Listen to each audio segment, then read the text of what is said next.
The possession of money and the self. In the light of this, the extension of the self that the possession of money signifies is a very distinctive one. In one sense it is the most complete extension that can be derived from an object, in another sense it is a very limited one because money's flexibility is only that of an extremely liquid body which takes on any form, and does not shape itself but receives any form it may possess only from the surrounding body. This constellation explains psychological facts of the following type. Somebody told me that he felt the urge to buy everything that he liked very much, but not for himself or in order to possess it. His only concern was to give an active expression to his liking of the things, to let them pass through his hands and, in so doing, to set the stamp of his personality upon them. Money thus provides a unique extension of the personality which does not seek to adorn itself with the possession of goods. Such a personality is indifferent to control over objects, it is satisfied with that momentary power over them, and while it appears as if this avoidance of any qualitative relationship to objects would not offer any extension and satisfaction to the person, the very act of buying is experienced as such a satisfaction, because the objects are absolutely obedient to money. Because of the completeness with which money and objects as money values follow the impulses of the person, he is satisfied by a symbol of his domination over them which is otherwise obtained only through actual ownership. The enjoyment of this mere symbol of enjoyment may come close to the pathological, as in the following case related by a French novelist.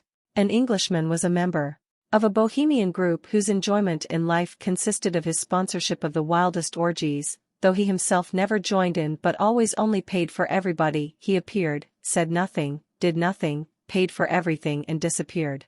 The one side of these dubious events, paying for them, must, in this man's experience, have stood for everything. One may readily assume that here is a case of one of those perverse satisfactions that has recently become the subject of sexual pathology. In comparison with ordinary extravagance, which stops at the first stage of possession and enjoyment and the mere squandering of money, the behavior of this man is particularly eccentric because the enjoyments, represented here by their money equivalent, are so close and directly tempting to him.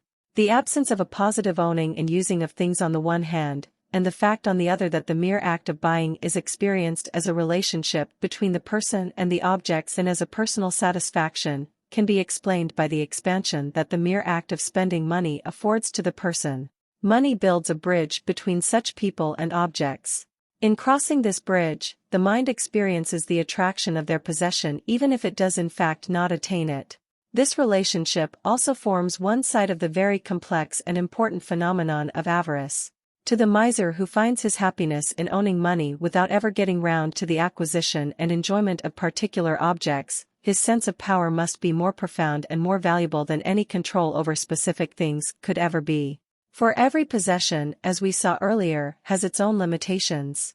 The greedy soul who seeks complete satisfaction and wants to penetrate the ultimate, innermost and absolute nature of things, is painfully rejected by them. Objects are, and remain, something for themselves which resists their complete integration into the sphere of the self and allows the most passionate ownership to end in dissatisfaction.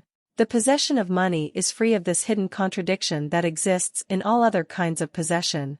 At the price of not attaining the objects at all and of removing all specific enjoyments that are dependent upon specific things, money can provide a sense of power that is far enough removed from specific empirical objects that it does not come up against the limitations of ownership. It is only money that we own completely and without reservations, it is only money that merges completely into the function we assign to it. The miser's pleasures must be aesthetically similar to this. For such pleasures lie beyond the impenetrable reality of the world and cling to its light and glimmer which are fully accessible to the mind and can fuse completely with it.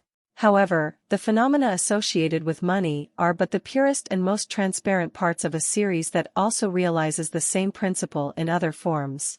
I once met a man who, though no longer young and a well-to-do family man, spent his whole time in learning all kinds of things such as languages without ever using them, dancing without doing it, and skills of all sorts without making use of them or even intending to do so. This is precisely the miserly type, gaining satisfaction from having fully acquired potentialities without ever conceiving of their actualization.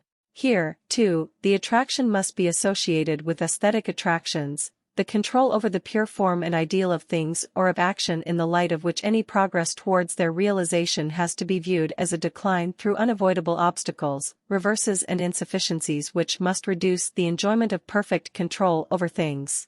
Aesthetic contemplation, which as a mere function is possible with regard to any object though is particularly easy with respect to the beautiful, most thoroughly removes the barrier between the self and the objects.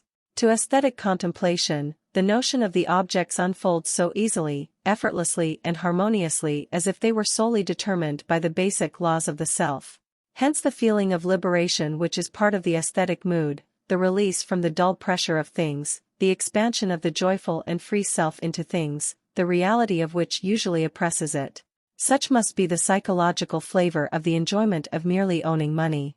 It means a peculiar coalescence, abstraction and anticipation of actual ownership and gives to consciousness that free scope, that ominous self-extension through an unresistant medium, that self-absorption of all possibilities without doing violence or denying reality, all of which are part of any aesthetic enjoyment. The definition of beauty as un promesse de bonheur also points to the similarity between the psychological form of aesthetic attraction and the attraction of money, for where else can the latter lie if not in the promise of pleasures that money may provide? There are, incidentally, attempts to combine the attraction of a still unformed value with that of a formed value. This is one of the ways in which jewelry and precious stones are important. The owner appears as a representative and master of potentially very valuable assets, which on the one hand represent a concentrated power at his disposal and on the other reveal that the absolute liquidity and mere potentiality that this significance otherwise entails is already congealed into a certain determinate form and specific quality. A particularly striking example of the attempt to combine these two functions is found in India, where it has long been customary to save money in the form of jewelry, that is, the rupees were melted down and manufactured into jewelry. This involved only a small loss in value, and then stored in order to spend again as silver in an emergency. Such value, obviously, has a more concentrated effect and is richer in quality. By giving value a specific quality and eliminating its atomistic structure, it appears to belong more closely to the individual.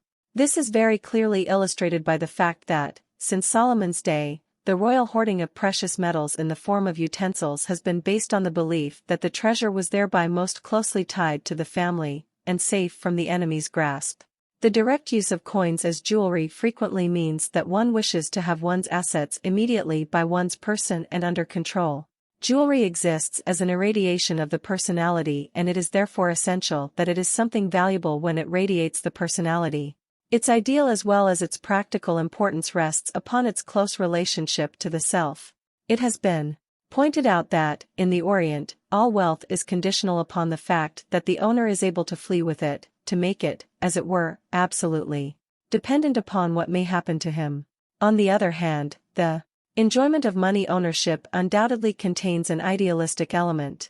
To stress this element appears to be paradoxical only because, on the one hand, the means of making money usually lacks this element, and on the other, the person who utters the joy usually does so in a form altogether different from the idealistic one.